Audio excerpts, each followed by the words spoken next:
In 1980, I decided to investigate the historical evidence for Jesus.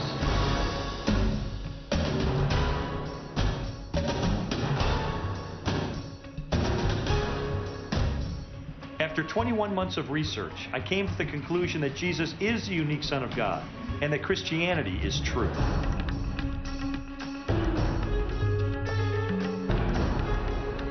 Nearly 20 years later, I began another investigation that really put my faith to the test.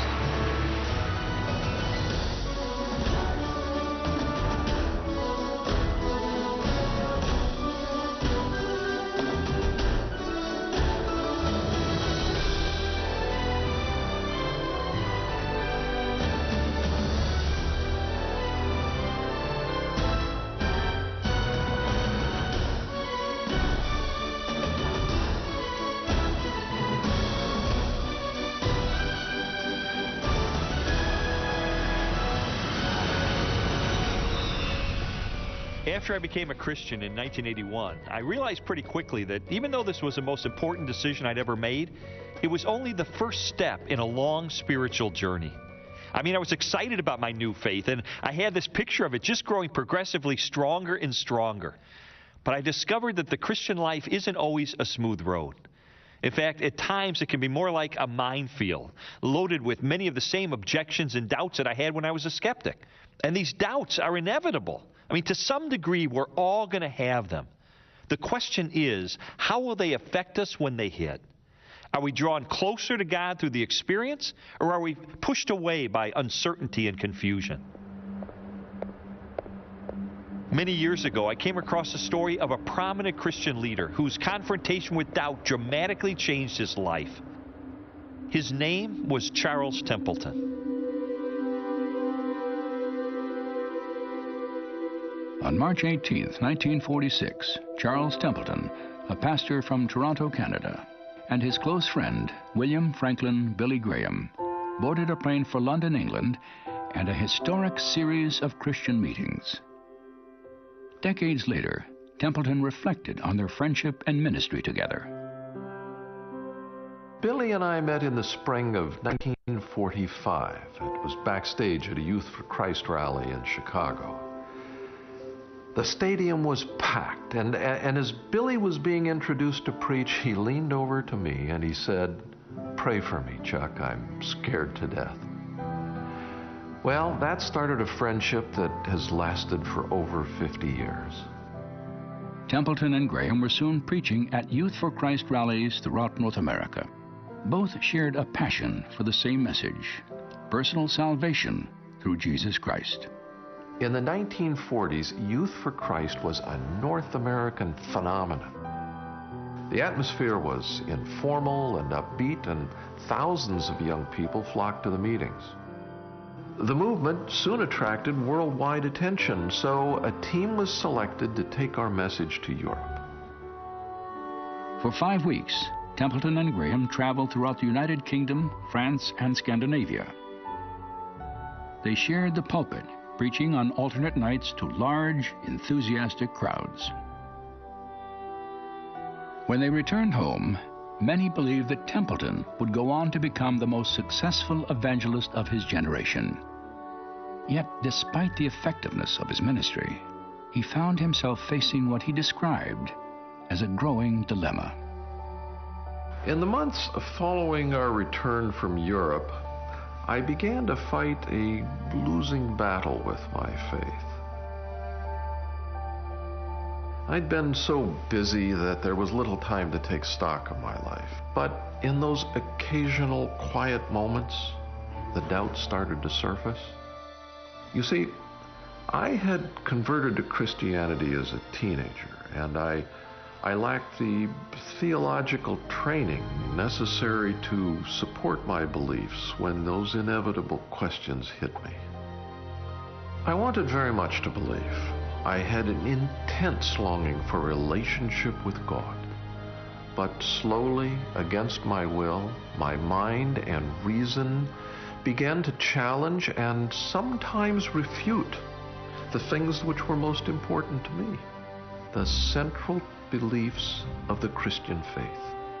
Templeton's doubts attacked the core of his deepest convictions, gradually eroding his belief in the validity of the Bible, the deity of Jesus, and the existence of a loving God. My faith was disintegrating. I didn't have the theological training to deal with the questions that were troubling me. So, in a desperate attempt to find the answers, I decided to return to school. In the fall of 1948, Templeton enrolled at Princeton Theological Seminary. After 3 years of study, he accepted a position with the National Council of Churches. In the next few years, I moved across the United States and Canada, conducting 15-day preaching missions. Everywhere we went, we set record attendance. My days were filled with excitement, but I dreaded the nights. For at night, that was the time when the fears would set in. I would oftentimes break out into sweats, and my heart was pounding. I thought it was going to shake the bed.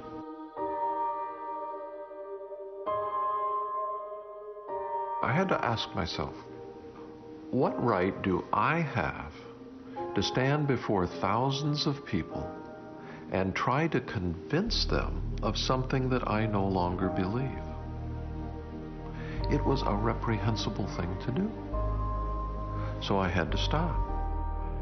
I had no possessions except a car and $600 in cash.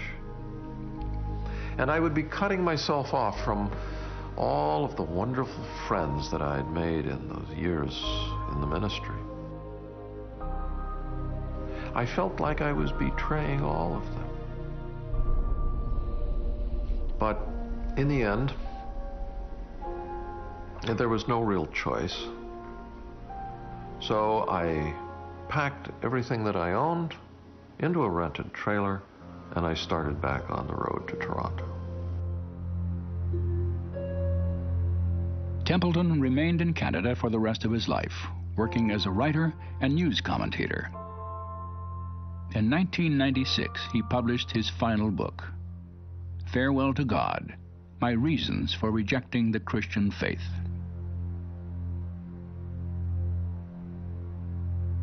What happened to Charles Templeton? Why did he abandon the faith that had once been the cornerstone of his life? I was fascinated by his story, so in 1999 I called him at his home in Toronto. I remember that he answered the phone with his very rich, deliberate voice. I told him that I was a writer and I wanted to interview him about the reasons he had for rejecting God. And he said, well, I'm not doing very well physically, but yes, if you'd like to come up to Canada, I'd be glad to talk with you. So I was on my way the very next morning. When I met him at his apartment, he looked weak and frail. At first, I didn't think he'd have the strength to talk for more than a few minutes, but he insisted that I stay. He was very cordial, very kind, and I liked him immediately. I could sense that his mind was sharp, and he really wanted to tell me his story. He reminisced for a while about his years in the ministry and his friendship with Billy Graham. It was obvious to me that their relationship was still very important to him. And then, after a few minutes, he turned the conversation to his reasons for rejecting Christianity. He described several common objections, and he had a long list. But a couple of things really stood out. He looked me right in the eye and asked two rhetorical questions. In a world with thousands of religions and gods, why is Jesus the only way to salvation? Are we actually supposed to believe that only the Christians have it right? And then, with even more intensity, he asked, how could a loving God, the God of the Bible, create a world filled with evil and suffering? He wasn't looking for a response. He just wanted me to understand these issues that had troubled him for almost 50 years. We talked for another hour, and then I said goodbye. As I drove back to Chicago, I thought about his story all the way home. He was on his way to becoming one of the greatest evangelists of the 20th century, but his faith was destroyed by doubts that I'd struggle with myself. I wish I could have given him some satisfying answers. I really wanted to help him. And I also wanted to know that my own faith could stand up to the tough questions that had ruined his. You know, I think that's the moment I decided to launch another investigation. During the next 6 months, I traveled thousands of miles to interview scholars and theologians and ministry leaders who had confronted two of Templeton's major objections to Christianity. Why is Jesus the only way to God? And how can a loving God allow evil and suffering? When I left for my first interview, I remember feeling a little bit apprehensive. These were questions almost everyone faces at some point in life. And the answers aren't only difficult and controversial, they're also crucial to our perception of God.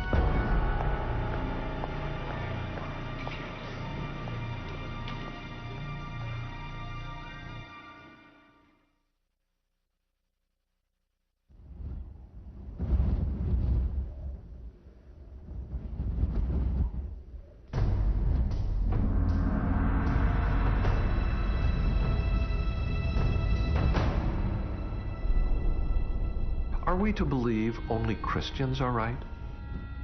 After all, Christians have the audacity to say that there is only one God, theirs, and that the gods of every other people on earth are spurious. The Apostle Paul stated bluntly, "There is no other name under heaven given among men by which you may be saved, for there is salvation in no other." Such an insufferable presumption. Charles Templeton wasn't the only one who felt that Christians were narrow-minded and wrong to believe that Jesus is the Son of God. When I was an atheist, I'd often get angry about what seemed to me to be blatant arrogance. Who do Christians think they are? Why can they judge everyone else? Well, today my perspective has changed, but this idea of there being only one way to God is still one of the biggest obstacles to Christianity.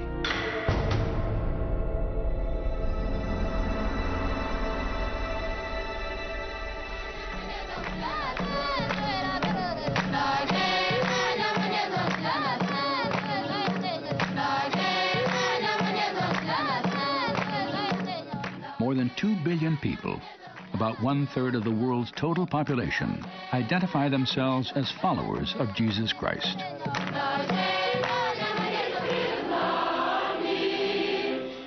At the center of their faith is the controversial and remarkable claim Jesus made the week before his crucifixion. "I am the way, the truth, and the life. No one comes to the Father but through me." I am the way, the truth, and the life. What was he saying? He really was saying there's only one way to the Father. No man comes to the Father but through me. Now, he doesn't say this in a vacuum. It isn't like this is something he just dreamt up there at the Last Supper. This is something that he's been saying in many different ways all the way through his ministry. The truth of the matter is that before Jesus came along, no one was claiming to be the exclusive manifestation of God on earth. This was not only a shocking claim, it was a scandalous claim, and early Jews were not expecting it. You know, it's not a surprise to me that Jesus got himself crucified. What's a surprise to me is that he lasted for 3 years in public ministry before that happened, making the kind of claims that he was making. It's certainly a difficult thing to bring up in polite society that Jesus might be the only way to God. It can bring up rancor and it can bring up bad feelings. But at the end of the day, the question is that true?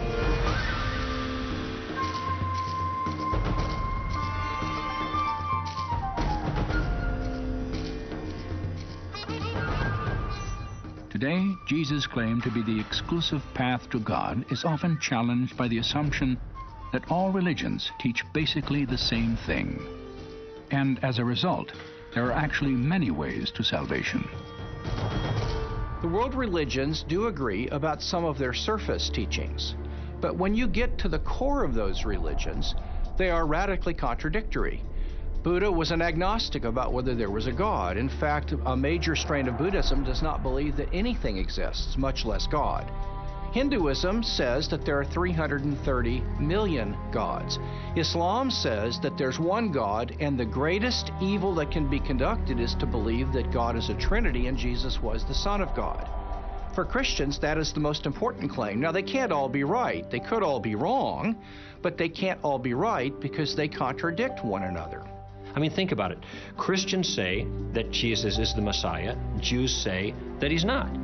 Either Jesus was the Messiah or he wasn't the Messiah, and if he wasn't the Messiah, the Jews are right and the Christians are wrong, and if he was the Messiah, the Christians are right and the Jews are wrong, but under no circumstance can they both be right. As one person put it, all religions are basically the same except for the area of God and salvation and the problem of man and the afterlife and that kind of stuff. It turns out on the big issues, they're very, very different. They can't all be true.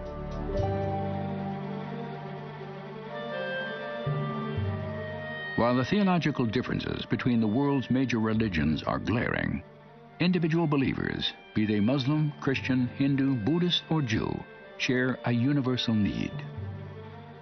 They have each experienced what the philosopher Pascal called a God-shaped vacuum in the heart, which cannot be filled by any created thing. In dealing with religious studies at the graduate level, one thing we were pretty certain of, scholars across the board, that maybe human beings ought not to be called Homo sapiens, the wise man, but rather Homo religiosus, right, the religious man. Well, why is that? Because no matter where you go, there is this religious upwelling. Human beings have a sense, deep down and across the board, that they are in some way not right with the universe. What they're really sensing is they're not right with God. They sense their guilt, alienation, separation from God. We hunger for a purpose and a meaning in life that goes beyond us. We need empowerment to live the kind of life we know we should, but we can't on our own. Jesus' identification of these problems and his solution to them is more profound than any other religion. This is why Christianity makes so much sense, because it offers a solution to the genuine problem. And it doesn't sugarcoat it, it doesn't candy coat it, it doesn't look past the real problem. It identifies it for what it is.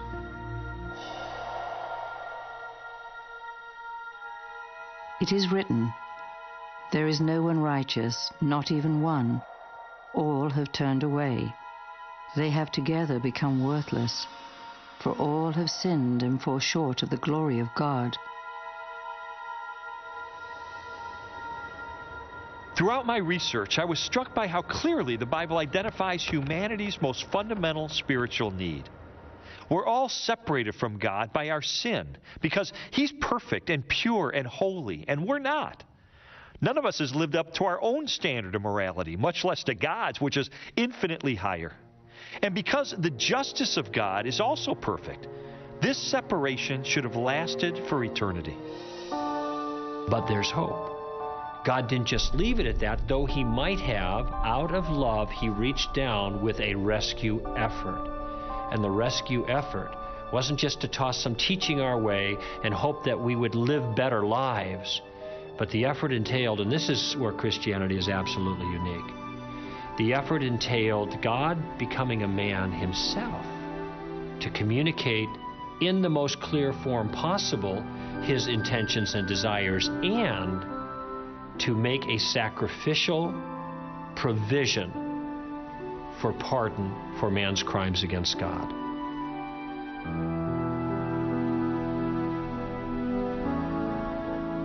Jesus is the one mediator between God and human beings that can be man standing in the presence of God and can be God standing in the presence of human beings. He's the only God-man.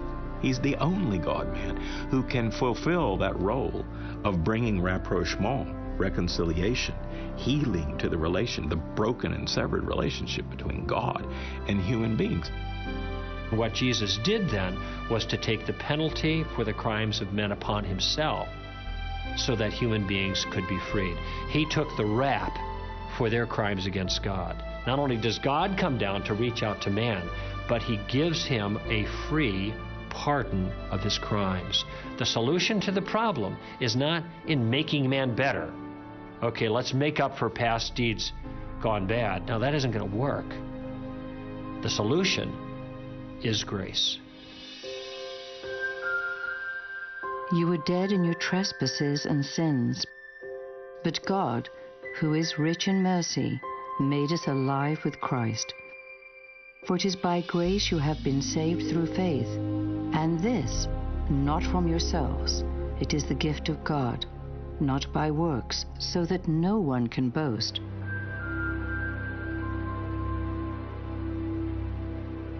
Among the world's religions, the Christian doctrine of grace is absolutely unique.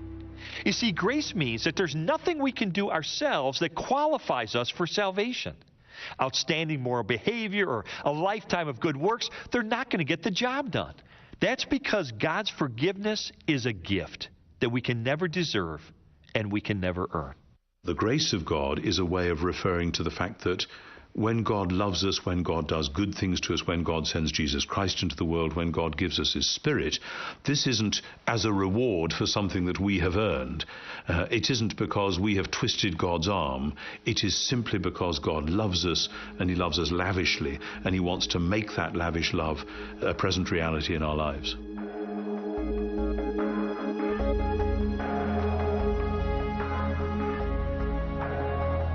God is not looking down at the world at different religious clubs, the Muslim club, the Christian club, the Jewish club, the Hindu club, and He's not saying, you know, I like the Christian club better.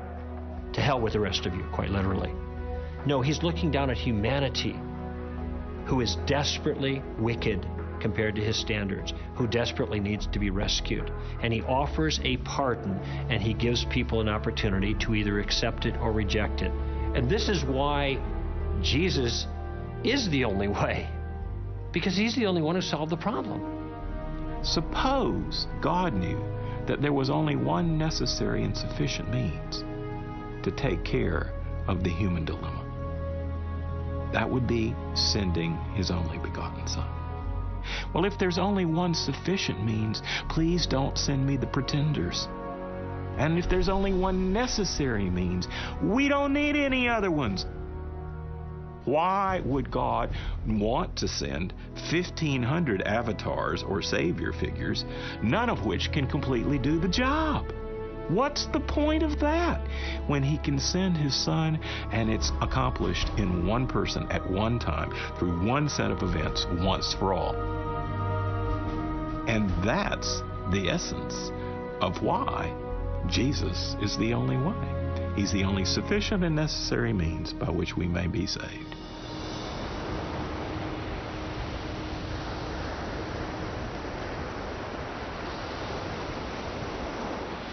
The uniqueness of Jesus is magnified when His specific claims and teachings are compared with those of history's other religious leaders.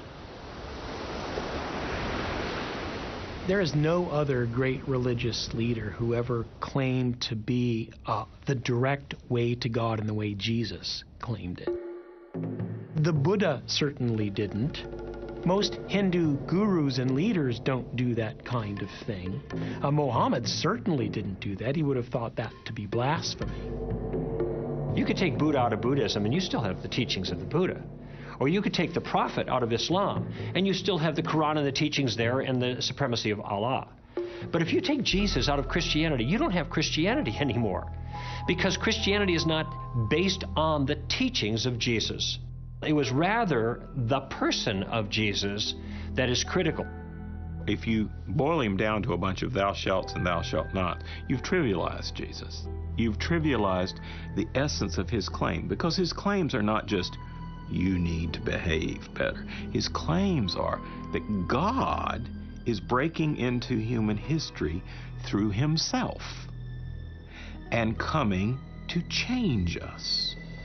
The gospel, the good news, is that the kingdom of God, the divine saving activity of God, is at hand in the person of Jesus, and you'd better pay attention, because if you don't, all of the ethical teaching of Jesus is not going to do you a whit of good. You have to respond to the good news about Jesus who's come into this world.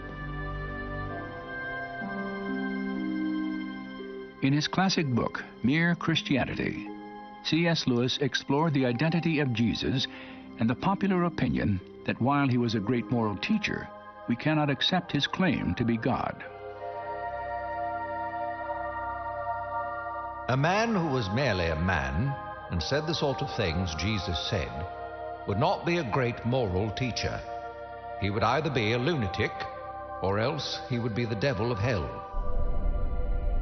Either this man was and is the Son of God, or else a madman, or something worse. You can shut him up for a fool, you can kill him as a demon, or you can fall at his feet and call him Lord and God. But let us not come with any patronizing nonsense about his being a great human teacher. He has not left that open to us. He did not intend to. When someone says Jesus was just a great moral teacher, that's rather like saying, Mozart wrote some rather pretty tunes. Just say, well, yes, he did write some pretty tunes, but if that's all you can hear in his music, then you need to sit down and learn what those symphonies are really all about. And saying Jesus is just a great moral teacher is a way of disinfecting him, of saying we can have him on our terms rather than on his terms. And actually, Jesus is not easy to grasp if you do it like that. That's like saying the only bit of the Mozart symphony that I'm actually going to think about is the bit that I can whistle on my way home from the pub. Well, best of luck.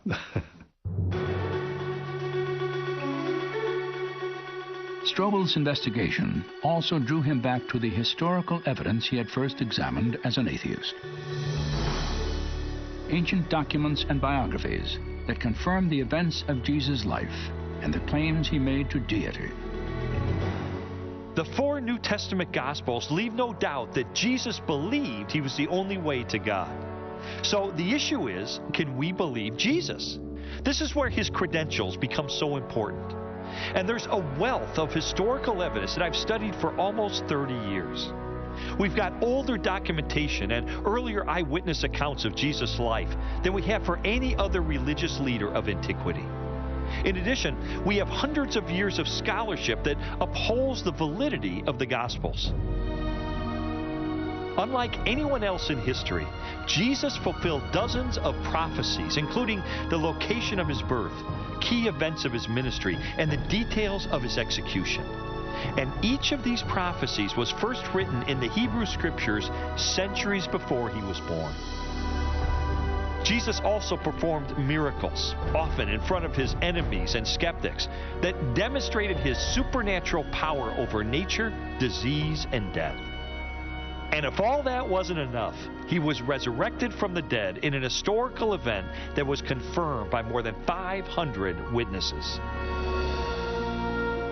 You have to remember that the early followers of Jesus gave their lives, they went to martyrs' deaths, not because of sincere belief they held, and about which they could be sincerely wrong. No, they went to martyrs' deaths because something they actually saw with their own eyes and touched with their own hands. They saw Jesus risen from the dead after he was executed on the cross. If Christ has not been raised, then all our preaching is useless, and your faith is useless. And we apostles would all be lying about God. For we have said that God raised Christ from the grave. The Apostle Paul, who was an eyewitness of the resurrected Jesus, felt very secure to say, guess what, guys? If Jesus did not actually come back from the dead in real time and space, our faith is worthless. You see, that sets Christianity up to be testable. You can actually investigate it at that point to find out whether it's true or not. You can offer evidence. You can offer reason. I've studied the resurrection, as you know, very intensively, and I've written about it. And the more I look at the resurrection of Jesus, the more, A, I'm absolutely convinced it happened as a reality within our own space-time world. And B, it is utterly unique. Nobody else has led the way through death and out the other side. Christianity is based from the beginning on the fact of the resurrection, and that's what I've staked my life on. After considering the historical evidence for Jesus' life and resurrection, along with insights of New Testament theology, I was convinced that Jesus is the only way to God. But what about people like my friend Charles Templeton? Those who feel that Christians are arrogant to believe that this is true. What could I say to them? Now, of course, some people will always say it's arrogant because that is an easy charge, especially because some Christians behave arrogantly. They really do. The thing about arrogance, though, it's so silly, because if, as Paul says, everything we have is a gift of grace, we haven't got anything to be arrogant about.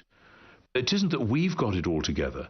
It's somewhere that God's got it all together, and we are privileged to be called to be a little part of that. And as long as we keep that perspective, we will cut the root of arrogance and be able to bear humble but clear witness to the truth.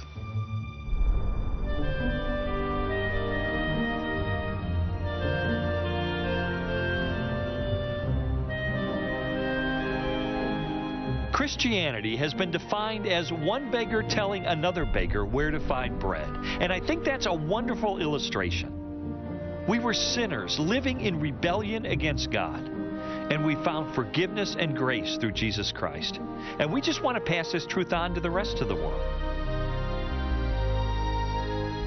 The way to any truth is often narrow and specific. And because of his sinless life and divine nature, Jesus is the only one qualified to pay the penalty for our sin. He alone can reconcile us to God. And that's why when Jesus said, "I'm the way, the truth, and the life. No one comes to the Father but through me," we can trust him with confidence and with humble and grateful hearts.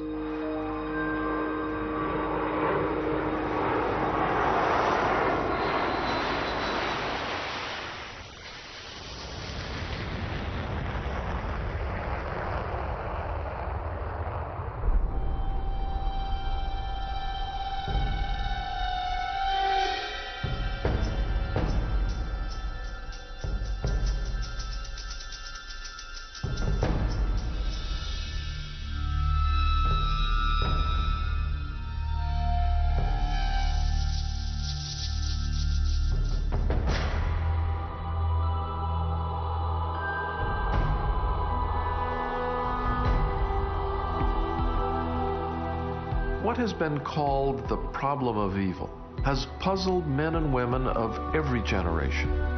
Why, in a world created by a loving and omnipotent God, are suffering, disease, and death inevitable facts? You see, a loving God could not possibly be the author of the horrors that continue every day and will continue as long as life exists.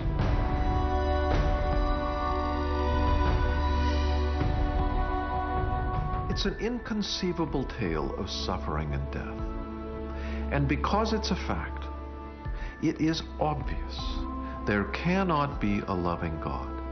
Cannot be.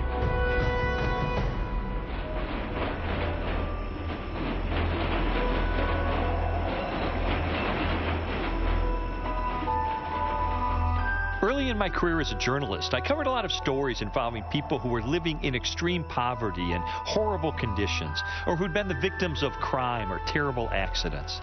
So I saw a lot of pain and suffering firsthand, and this became an issue that really resonated with me.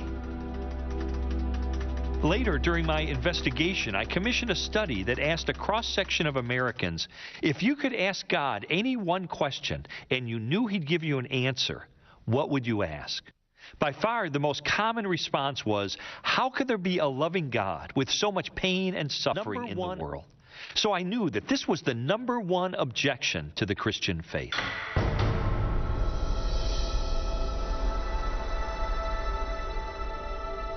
What a lot of people don't realize when the problem of evil comes up is that everyone has to deal with it. This isn't just a problem for me as a theist. Every human being walking the face of this earth is aware of evil in the world, and everybody has to, from their perspective, from their worldview, offer a solution to it. The real question is who has got the best answer in the context of their worldview. Which worldview has the best resources to help deal with this problem? And here I think the biblical worldview excels.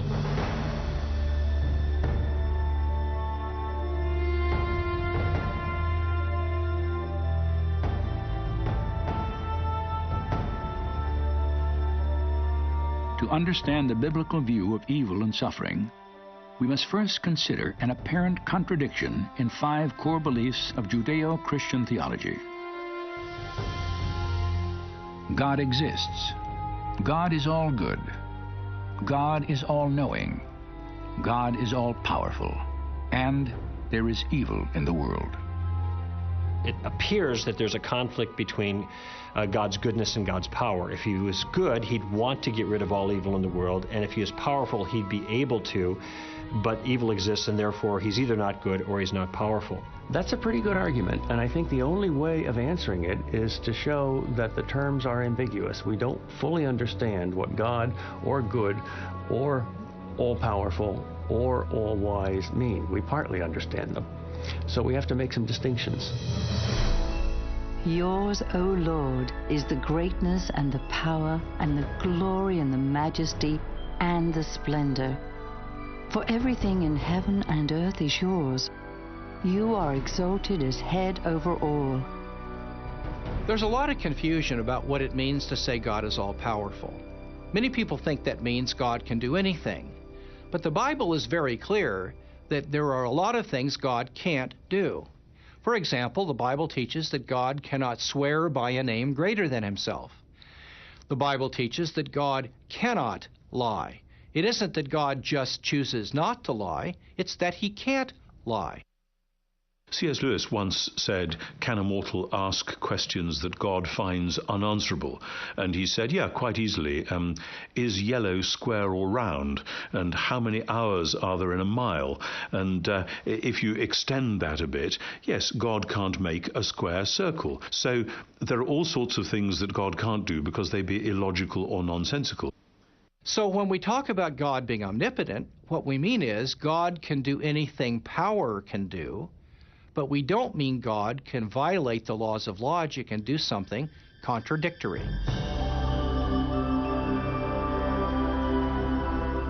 God's power and the existence of evil are prevailing themes in the opening chapters of Genesis. In the beginning, God created the heavens and the earth. And God saw all that he had made, and it was very good.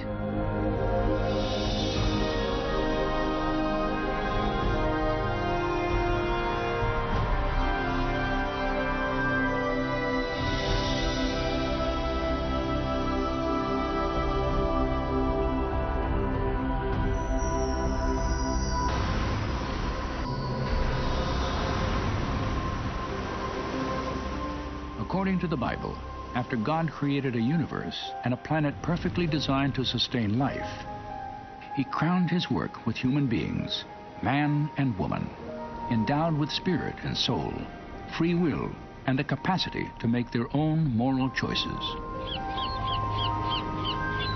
God created a world in which there were morally free creatures. Human beings can be bad and they can be good. There's a possibility for great evil, but there's a potential for great good when you have moral freedom. And so our greatest blessing, which is the free will we have, the ability to make choices, moral choices, also is our greatest curse, because I often choose the wrong thing. And so does everybody else. And people get hurt out of that, both intentionally and unintentionally. If God creates human beings with the power of free choice, he may foreknow what they're going to do, but he can't determine what they're going to do. Otherwise, they're not really free. And evil entered the world when people freely chose to withhold doing the right thing and instead did the wrong thing. It appears an airplane crashed into the World Trade Center. The World Trade Center, tower number 1, is on fire. The whole outside of the building was just a huge explosion. The World Trade Center's collapsed. Building 2 has collapsed. The sheer magnitude of evil and suffering in the world can be overwhelming. And while searching for answers, some have argued that because God created humans with free will, then he's ultimately responsible for evil. It's even been suggested that God created evil. But from a biblical perspective, is that even possible? No, because evil is not a thing. Everything God creates is good. God created the world good, just as it was supposed to be. But human freedom then was used in such a way as to diminish goodness in the world, and that diminution, that lack, that missing goodness, that is what we call evil. So evil is a lack of goodness. It is goodness spoiled. You could have good without evil, but you can't have evil without good. And so evil was not a direct creation of God. It was the result of humans exercising their freedom. So if it was the free will of human beings that actually caused evil, then I think it's reasonable to ask, why didn't God just create a world where moral freedom didn't exist in the first place? That way, evil and suffering wouldn't exist either. God could have made a world without evil by just taking away our free will to do it. It would have been very easy for him to just simply say, well, I'm going to make you all marionettes and we'll pull the strings and everybody prays 5 or 6 times a day and everybody does right. But God wanted a race of tested individuals who choose to love him. And you cannot love someone unless you have the choice to not love him. The sort of love that humans can give to one another and to God is something which depends on them being able to do it from the bottom of their heart without being forced. As soon as it's forced, it's not love anymore. And so it was a good thing for God to create creatures with freedom, because that opened up the possibility that they could actually express genuine love not only to him but to one another in intimate relationship.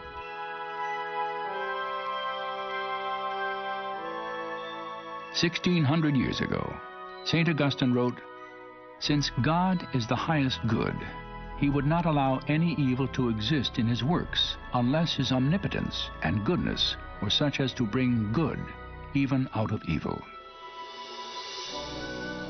Theologians and scholars have long pondered and debated this question. Does a loving God use evil and suffering to accomplish a greater good? I don't know why suffering can't be compatible with God's love. People have this idea that real love rescues from all pain. I ask people when they raise that issue, I say, are you a parent? Do you have children? Do you feel that your love for your children requires you to rescue them from every bit of pain? Have you never let them struggle through a difficult thing on purpose for a good reason? Of course there's an impulse to rescue our kids. We don't want them to suffer egregiously. But there are times when we know that it's appropriate to let them suffer in the circumstances for their own good, because a greater good is in view. And we have clues in our own lives. I think almost all of us can look back at some suffering in our past life and say, while I was in this, I didn't understand why God allowed it. And it was a real threat to my faith. And now that I see that it made me stronger, I do understand it.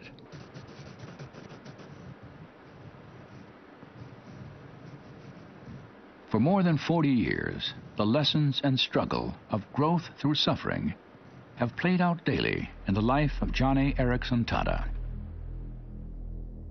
In 1967, Johnny, a 17-year-old high school senior, severed her spinal cord in a diving accident, paralyzing her body from the shoulders down. When I was first injured, I imagined myself as a kind of a human guinea pig lying there on my striker frame. I was doing nothing but eating and breathing and sleeping and really just existing. And I thought in here, you know, most people out beyond these hospital walls are going to college, getting married, having children, going to work. And I'm just lying here sleeping, breathing, eating. And I realized, oh my goodness, upon my life, all the truths of the human race are going to be tested. Is there a God? Does he care? What's the purpose in life? And if there is no God, then why not have my girlfriend slit my wrist? Why not take my mother's sleeping pills? Why not end it all? I mean, who can face a life of total paralysis? And somewhere in there, in my anger and frustration, I realized life's got to be more than just getting born and growing old and then dying.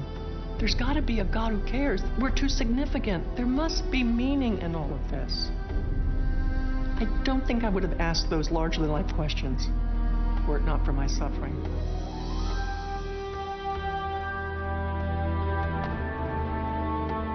In the decades following her accident, Johnny's life has been marked by extraordinary accomplishment.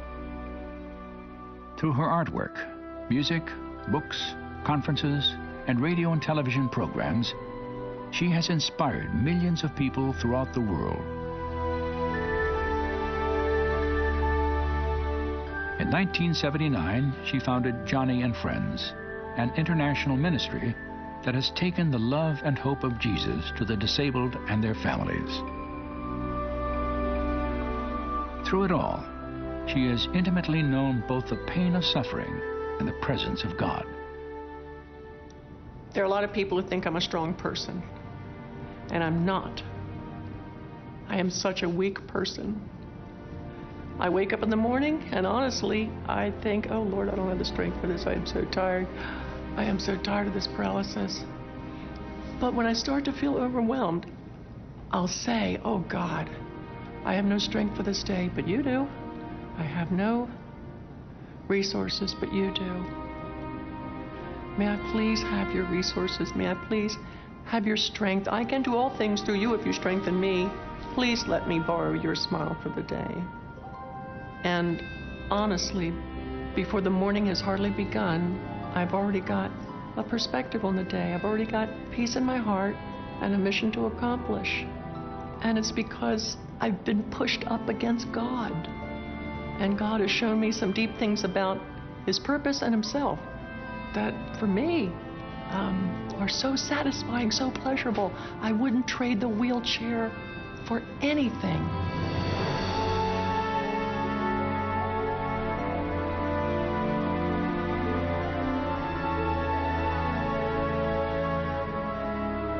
To ask why a good God would allow suffering is to ask why a good doctor would put a needle in the backside of an infant to inoculate him. The infant doesn't understand it. All he knows is that it's horribly painful. He can't understand that, in a way, this inoculation is going to prepare him for something in the future that he's not even aware of. And in the same way, God is a God of intention. He's got a purpose and meaning. And everything He puts His hand to is brimming with intention and meaning. So we can rest assured that although the purposes for suffering might be hidden from us in this present life, His reasons are always wise, they're always specific, and they're always good.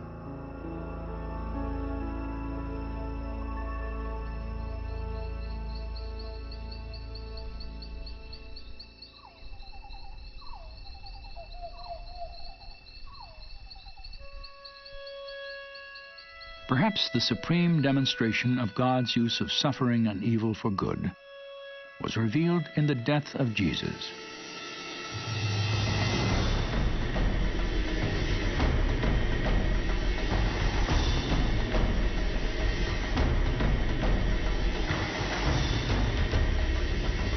Crucifixion was invented a few centuries before Jesus. It is widely recognized as one of the most horrendous forms of death that any state could sanction against an individual. It was so horrific that Roman citizens were not permitted to be crucified. So it's no surprise that there is a build-up of the forces of evil, if you like, shrieking at Jesus, attacking Him, criticizing Him, until finally they nail Him to a cross.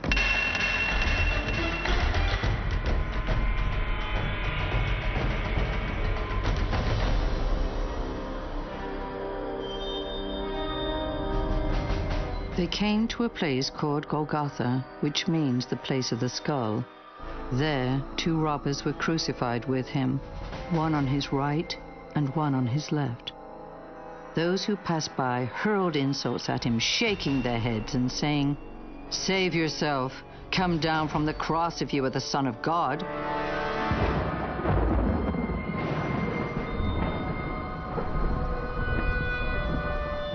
At noon, darkness fell across the whole land, and Jesus cried out in a loud voice, my God, why have you forsaken me?"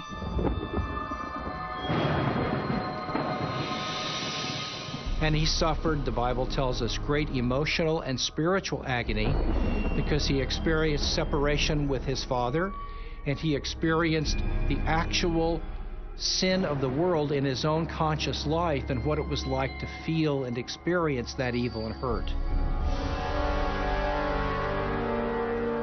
It's the worst thing that ever happened. 3 hours of darkness. God himself dies. Inconceivable.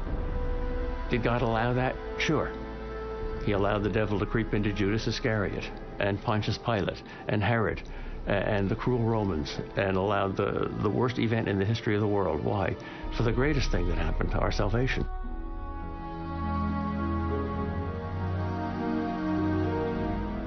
That injustice was redeemed by an all-wise, all-knowing, all-loving, all-powerful God. He could take those kinds of things and he can turn them in to the greatest goodness imaginable, the salvation that would be available only through him. And only when we see that in the light of the entire longer story do we say somehow this was how God, as it were, drew those forces of evil onto one place in order to defeat and deal with them there, in order to make a new creation, beginning with Jesus' resurrection. And that's why ultimately we have hope. So an unspeakable evil was transformed into an unspeakable good through God's wisdom. Jesus said, I am the resurrection and the life. He who believes in me will live even though he dies, and whoever lives and believes in me will never die. If it can happen on such a magnificent scale like that, if you can see in that one case how great evil can produce great good, if God lifts the curtain just a little bit so you can see behind the scenes there, it's at least possible to believe that that principle is at work everywhere. This is so spectacularly wonderful that it gives us the hope that evil will never be able to be the last word about us, that there will always be a way of finding something good, that while the evil was still evil, it can redeem it and keep it from triumphing over us.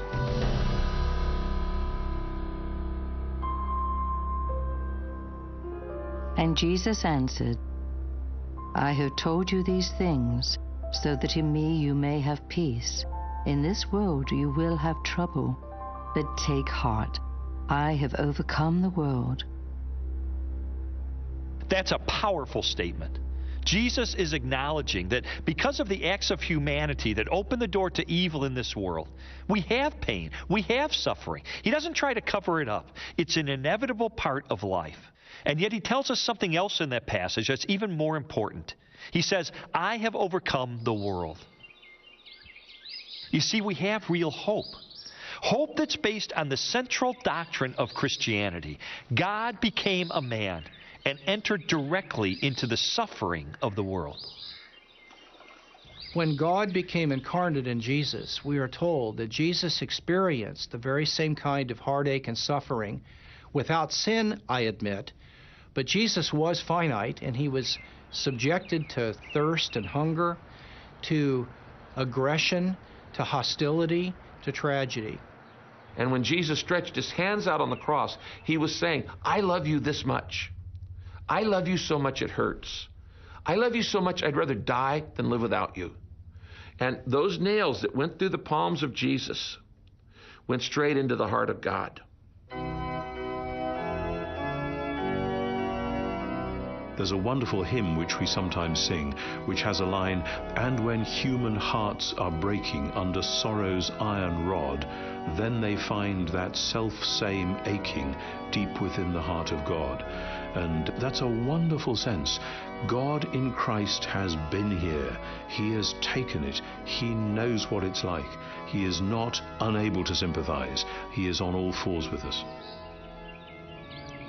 I mean, Jesus was the most God-forsaken man who ever lived, so that he might in turn tell us, I'll never leave you, I'll never forsake you. That tells me God feels, he empathizes, he cares about my pains. He felt the sting in his chest first, and that encourages me when I hurt.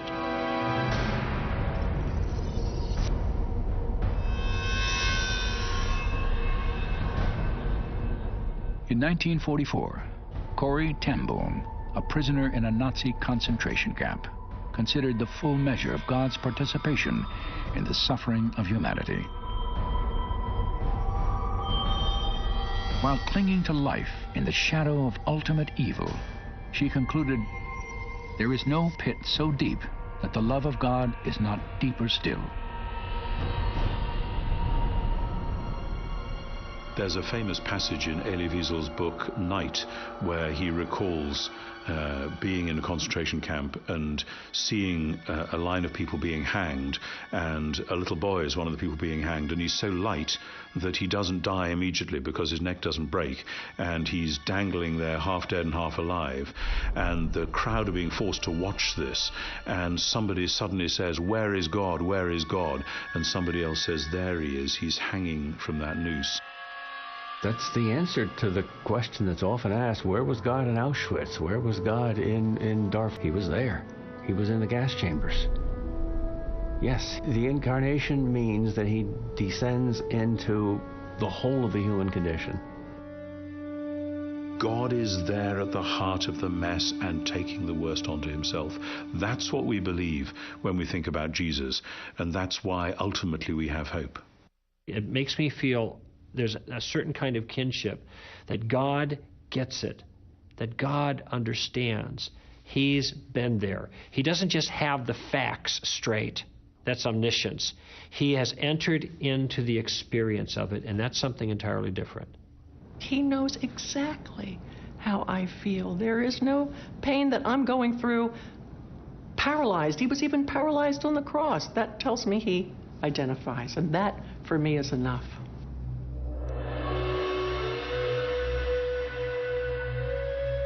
The Christian response to the problem of evil and suffering was perhaps best summarized by the Apostle Paul. 2 decades after Jesus' death and resurrection, Paul described the persecution Christians endured and the hope that sustained them as they preached the gospel throughout the first-century Roman world. We are afflicted in every way but not crushed, perplexed but not despairing, persecuted but not forsaken, struck down but not destroyed. Therefore, we do not lose heart, but though our outer man is decaying, yet our inner man is being renewed day by day. For momentary light affliction is producing for us an eternal weight of glory far beyond all comparison. He refers to these things as momentary light affliction. What, Paul, are you crazy? Momentary light affliction? Well, we understand when we read further, because he goes on to explain that these are momentary light afflictions in comparison to something else, because these afflictions, and he's very particular about his words, are producing for us an eternal weight of glory beyond all comparison. And you see, there's this subtle theme through the New Testament that helps us understand this problem of evil as followers of Christ.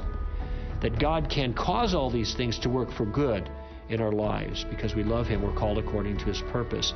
And these have a transforming impact on us so that when we get to heaven, we are actually different people than we would have been if we had not gone through these things.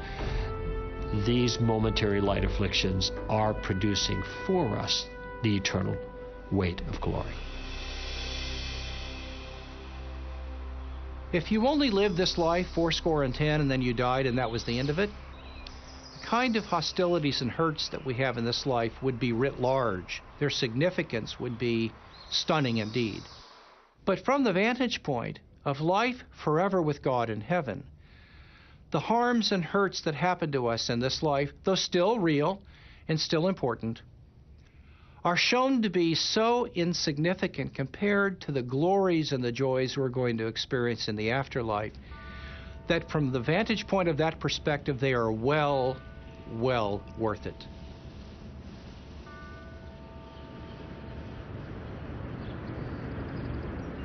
In 1998, I was at a conference and met a young man named Mark Herringer. Mark was from Boston, and we became good friends. One night we were driving to the airport, and he told me about a tragedy that his family had suffered 5 years earlier. I'll never forget Mark's story because it demonstrated so powerfully the importance of what the hope of heaven can really mean.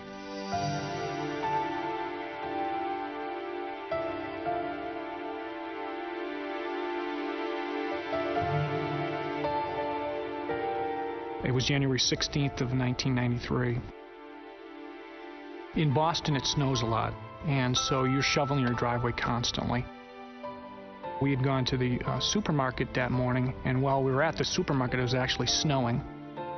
So I got home kind of irritated and said, honey, why don't you park the car out in the street here? I'll just clean off the driveway. And our two kids were with us, our son, 3 years old, and our daughter, Lauren, who was 18 months old. I jumped out of the car, got a shovel, the kids jumped out with me, and I asked my wife to move the car to a easier spot for us to clean out the driveway, and she did, and she said, make sure you keep an eye on the kids. And my son immediately went with her into the car, and my daughter was with me for a few moments, but what I hadn't realized was that she actually wanted to be in the car also. And so as my daughter was running to the car, she was trapped under the front wheel of the car. There was a brief scream of pain, and I immediately ran out, and to any parent's horror, they see their 18-month-old daughter under the front wheel of a 2,000-pound car was overwhelming. She died instantly, as we found out later. I actually took the last breath that she ever breathed on this earth out of her lungs. And we drove to the emergency room at the hospital, hoping and praying that things might be different, but they weren't. And within an hour or so, they had pronounced her dead.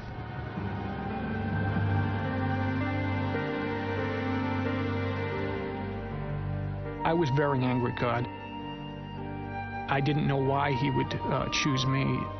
And my mind would race and think, what is this all about? Where am I going? What does this all mean? Do I take my life? Do I go through a divorce? We had a 97% failure rate within the first 2 years when there's a death of a child and the parental involvement. What would that mean? Would that bring some closure to that? What would be a life of anger and despair at God? Those options are not good ends. The struggle during our pain here was I had to make a decision. Am I going to accept or reject this situation that I'm in based on not knowing the end game, or not knowing all the answers? I was given a Bible, my very first Bible, on Christmas 3 weeks before the accident. And that Bible was to become the thing that kept me alive. There were drugs and various things that people gave us to try to calm us down during this difficult few weeks, but it was actually holding the Bible and reading it was the thing that actually comforted me the most. I actually slept with my Bible for about 9 months every night. What I was struggling for was the reality of Jesus, the reality of somebody who knew suffering, who was going to be there, who had experienced this himself.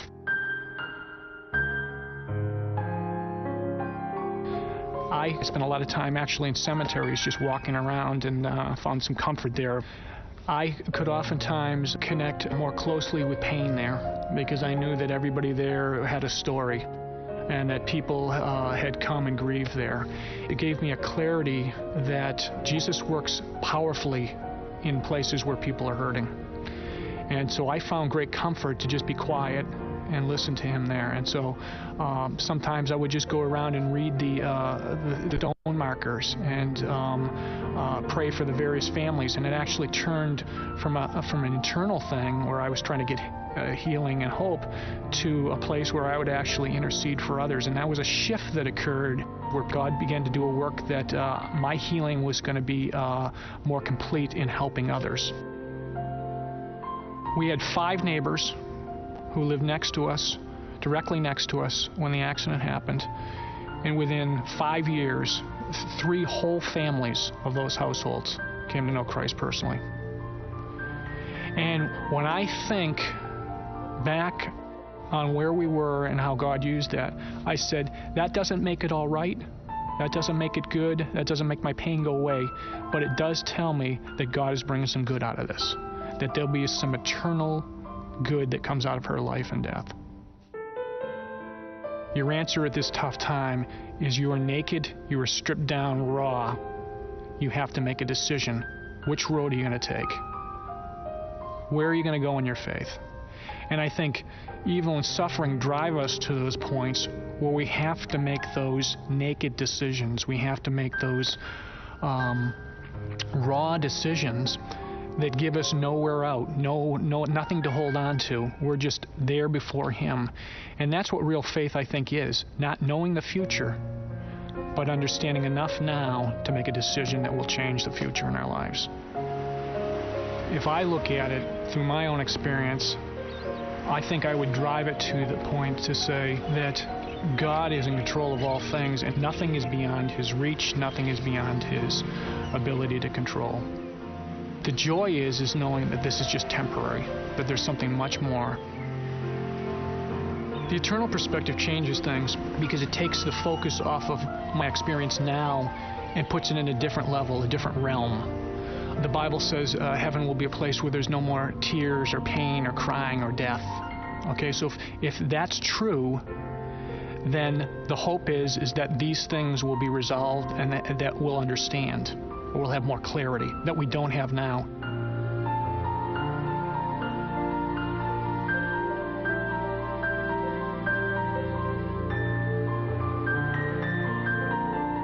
The greatest hope is that one day I'll walk with her in heaven.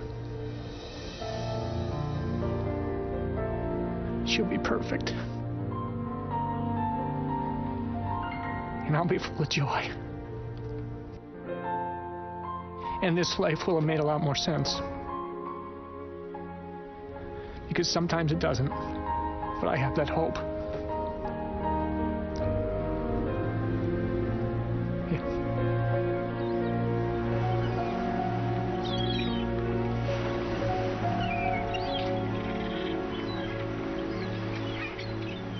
Philosopher and atheist Bertrand Russell once said, "No one can sit at the bedside of a dying child and still believe in God." Now, on the surface, that sounds like a pretty strong argument against the existence of a loving God.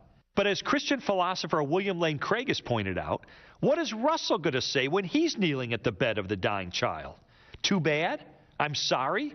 That's the way it goes? You see, as an atheist, Russell has nothing else to offer. Because if there is no God, then we're all trapped in a world filled with senseless and unredeemable suffering, with absolutely no hope of deliverance from evil. But for the Christian, God does exist. Evil and suffering can result in a greater good, and there is hope and meaning for the future, because life doesn't end in the grave. No eye has seen, no ear has heard, and no mind has conceived what God has prepared for those who love Him. The Lord is not slow in keeping His promise, as some understand slowness. He is patient with you, not wanting anyone to perish, but for everyone to come to repentance. Suffering is in this world because sin is in this world. And if God were to get rid of sin, He'd have to get rid of sinners. I think He's delaying closing the curtain on suffering, sin, Satan, until more people have time to hear about the good news of Jesus. And if my being in this wheelchair a little bit longer provides the time and opportunity for others to come into the kingdom, then my wheelchair's worth it. My affliction is just light and momentary. And I don't mind waiting. Now that offer of mercy will not be extended forever. There's going to come a time when He says enough, and then He's going to deal with it, and then true justice will be done perfectly. But this is not what we want, really. We don't want justice. We want mercy. And for now, mercy is what's being extended. And this is why you see the continuation of evil.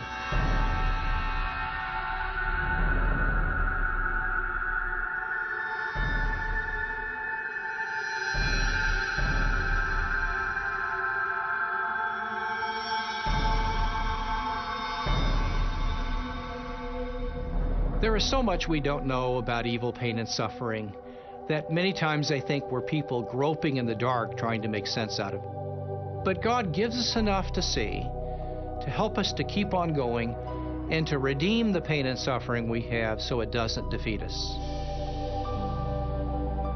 If all I was looking at for the evidence of God was just the problem of evil, sure, I'd say, gee, that's a no-brainer. There is no God. He would never allow these kinds of things.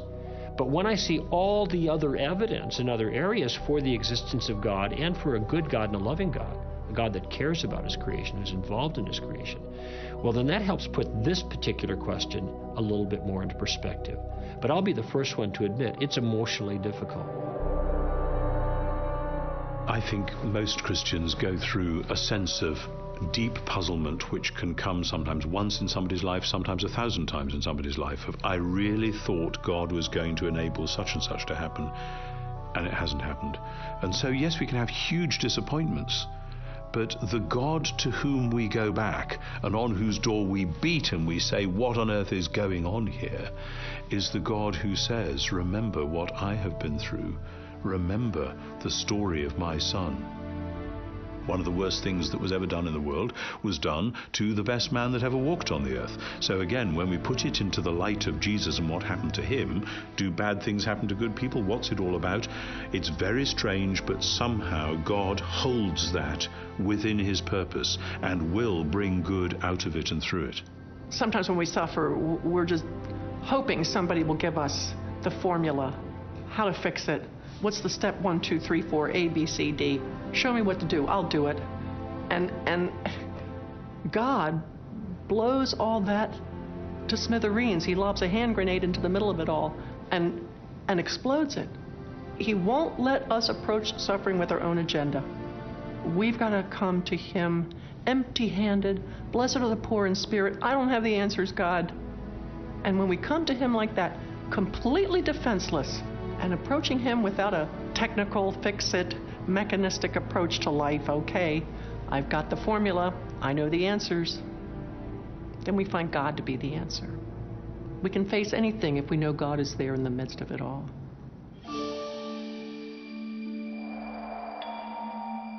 I examined the biblical view of evil and suffering for many months, and honestly, I think I could spend the rest of my life trying to understand it all. The questions can be brutally difficult, and the answers are not quick, and they're not easy. Is Christian theology a satisfying explanation for the suffering in the world? Yes, I believe it is. Does it always offer immediate and total comfort when we hurt? No, not always. But if we come to God in faith, I believe he gives us legitimate reasons for hope that can carry us through the most difficult circumstances of our lives.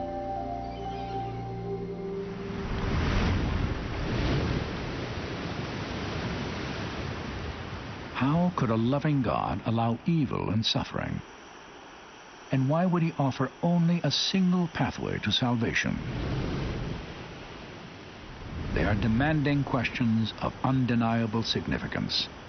And for many, the answers are found in the life of a carpenter from Nazareth who calmed the seas and died to redeem the world from its sin.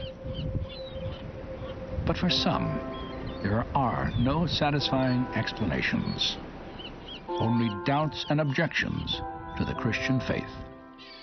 There's a profound sense of loss when anyone abandons a belief system they've held since childhood. I was a teenager when I became a Christian, and I wasn't equipped to challenge the ideas of my friends and mentors. At first, I accepted the beliefs of the people around me.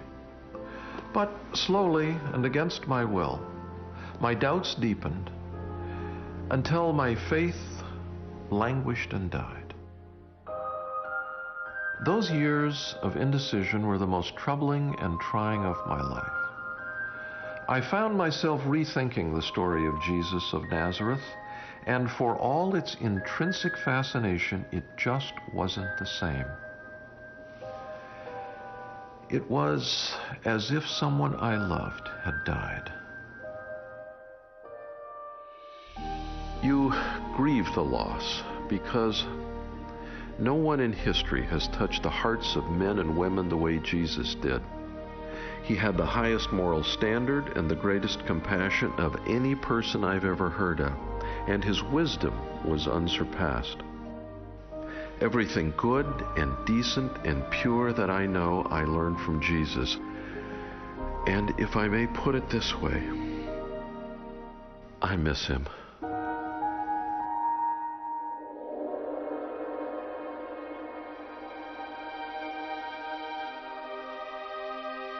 On June 7th of 2001, Charles Templeton died in Toronto, Canada.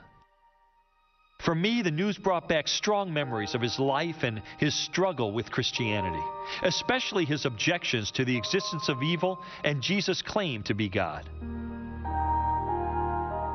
A year before his passing, I completed the manuscript of my book, The Case for Faith. I sent him a copy and included a letter wishing him well and encouraging him to keep an open mind toward the evidence for Jesus. I knew his doubts were heartfelt and not easy to reconcile, but I believe God could give him satisfying answers and that ultimately Christianity could stand up to his toughest objections. Before I sealed the envelope, I added a postscript, a promise from Scripture that had helped me when I'd struggle with doubts of my own. I wrote, "Chuck, I hope you'll take to heart the words of Proverbs 2. If you scream for insight and call loudly for understanding, if you search it out as you would him to you, then the Lord will be awesome to you, and you will come into possession of the knowledge of God."